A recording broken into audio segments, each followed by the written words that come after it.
Yaxshi xonadon olaman deb niyat qilganlar uchun hammamizga ham shunaqa zo'r xonadonlar nasib qilsin. Bugun sizlar bilan Olmazor tumanida joylashgan yangi xonadonimizni obzor qilamiz. Ushbu xonadonimiz 2 sotuv 7 ta xonani tashkil etadi. Xonadonni olgan odam dachaga ham ehtiyoji bo'lmaydi. Binoning ichiga kirganimizda qo'l qismida ham bemalol mehmon kutib olsanglar bo'ladi. Qo'l qismiga lustrali ilingan chap qo'limizda oshxona joylashgan. Oshxonaga qimmatbaho kuxonning mebeli qo'yilgan, oldi tarafida katta panorama rom o'rnatilgan.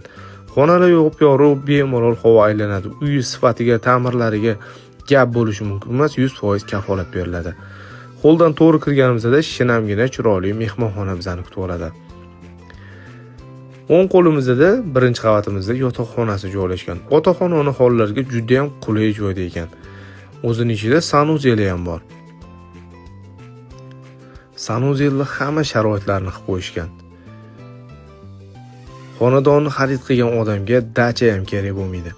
Bu tarafdan uy yerto'lasiga tushamiz. Binoning tegi umumiy yerto'la qilingan. Yerto'laga kladovka xona va eng asosiysi namozxonani qaranglar sharoitini. Do'stlaringiz kelib qolsa ham bemalol namoz o'qib, masjidda kitoblar o'qib o'tirsa bo'ladi. Bu tarafda binoni isitish tizimlari o'rnatilgan. Ikkitalab katyollar qo'yilgan. Yerto'lamizdan orqa hovliga o'tsak bo'ladi. Orqa hovlida chiroyli basseyn.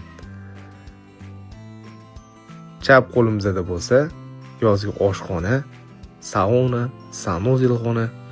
Xullas hamma sharoitlar a'lo darajada. Puliga 100% arziydi, yana kelishadigan joylari ham bor deyapti.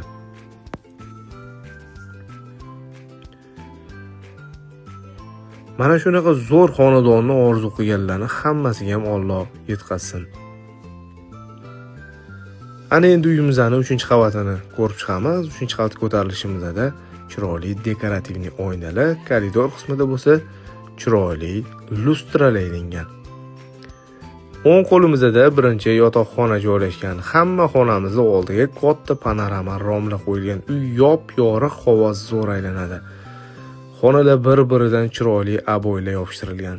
Uy to'pli polda ham, radiatorda ham siydi. 3-yotoqxonamiz.